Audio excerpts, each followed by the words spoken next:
శివపార్వతులు ఏకపీఠంపై దర్శనమిచ్చే క్షేత్రం అదేనండి పార్వతీ సమేత శ్రీ జలదేశ్వర స్వామి దేవాలయం. ఈ ఆలయానికి ఎలా చేరుకోవాలి, ఆలయ స్థల పురాణం ఏంటో తెలుసుకుందాం. అందరికీ నమస్కారం, పుజ్జమ్మ తెలుగు ఛానల్కి స్వాగతం. విజయవాడ నుంచి అవినిగడ్డ వెళ్లే దారిలో కొడలికి ఎడమ వైపున 5 కిలోమీటర్ దూరంలో ఉన్న ఘంటసాల గ్రామంలోని శ్రీ బాలపార్వతి సమేత జలదీశ్వర ఆలయం ప్రముఖ శైవ క్షేత్రాలలో ఒకటి. ఈ దేవాలయానికి చేరుకోవాలంటే విజయవాడ నుంచి అవినిగడ్డ వెళ్ళే ఆర్టీసీ బస్సు ఎక్కి కొడలి గ్రామంలో దిగి అక్కడి నుంచి ఆటో తీసుకుని 5 కిలోమీటర్లు ప్రయాణిస్తే ఈ దేవాలయానికి చేరుకోవచ్చు. విజయవాడ నుండి ఘంటసాల 60 కిలోమీటర్ దూరంలో ఉంది. ఘంటసాలకి డైరెక్ట్ బస్సెస్ ఉన్నాయండి విజయవాడ నుంచి కూడా, కానీ రోజుకి 5 బస్సులే ఉన్నాయి. ప్రతి 3 గంటలకు ఒకసారి బస్సు ఉంటుంది. 12 జ్యోతిర్లింగాలను, 18 శక్తి పీఠాలను దర్శిస్తే వచ్చే పుణ్యమే ఈ దేవాలయ సందర్శన వల్ల కూడా కలుగుతుందని స్థల పురాణం చెబుతుంది. జలదీశ్వర స్వామి అభిషేక జలం సేవిస్తే అనేక వ్యాధులు నయమవుతాయని ఇక్కడ భక్తుల విశ్వాసం. స్థల పురాణం తెలుసుకుందాం. పూర్వం శివపార్వతుల కళ్యాణ మహోత్సవానికి సృష్టిలోని సకల జీవకోటి భక్తితో ఉత్తరపదానికి తరలి వెళ్ళింది.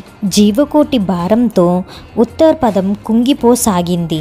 అప్పుడు పరమేశ్వరుడు అగస్త్య మహర్షిని పిలిచి సృష్టి సమతుల్యం కావడం కోసం తక్షణమే దర్శనపదానికి వెళ్ళి పవిత్ర ప్రదేశంలో శివపార్వతుల విగ్రహ ప్రతిష్ఠ జరిపి ఏకాగ్రతతో పూజలు జరిపిస్తే తమ కళ్యాణ మహోత్సవం సందర్శన ఫలితం కలుగుతుందని చెప్పాడు. దాంతో అగస్త్యుడు దర్శనపదానికి వచ్చి ఘంటసాల గ్రామంలో ఏకపీఠం పైన శివపార్వతులను ప్రతిష్ఠించి పూజించారని స్థల పురాణం ద్వారా తెలుస్తుంది. ఈ ఆలయానికి 2000 సంవత్సరాల చరిత్ర ఉందని అంటారు. చాళుక్యులు, శాతవాహనులు ఈ ఆలయాన్ని అభివృద్ధి చేసినట్లు ఆధారాలు ఉన్నాయి.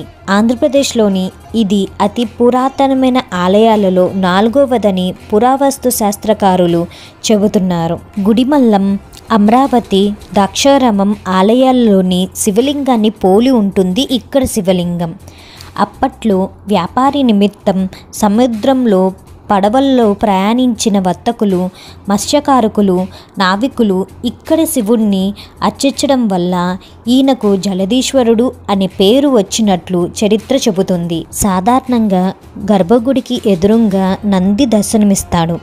ఇక్కడ మాత్రం పార్వతీ పరమేశ్వరులకు ఎదురుగా ఇద్దరిని సమదృష్టితో చూస్తూ కనువిందు చేస్తాడు నందీశ్వరుడు. శాతవాహనుల కాలంలో ఇది బౌద్ధ స్థావరంగా ఉన్నట్లు తవ్వకాల్లో తెలిసింది. ఇక్ష్వాకుల కాలంలో ఈ ప్రాంతాన్ని జీవోద్ధరణ చేశారు. సిద్ధార్థుడు ఇల్లు విడిచి వెళ్ళినప్పుడు ఒక గుర్రం మీద వెళ్ళాడంట. ఆ గుర్రం పేరు కంటక. ఆ గుర్రం పేరు కొండను పోలిన స్తూపం పేరు కలిపి కంఠశాల అయ్యింది. రాను ఘంటసాల అయ్యిందని చరిత్ర చెబుతుంది. జలదీశ్వర స్వామి శివలింగాన్ని పలనాటి సున్నపు రాతితో రూపొందించారని చెబుతారు. తెలుసుకున్నాం కదండి ఘంటసాలలో ఉన్న శ్రీ బాలపార్వతి సమేత శ్రీ జలదేశ్వర స్వామి దేవాలయం గురించి.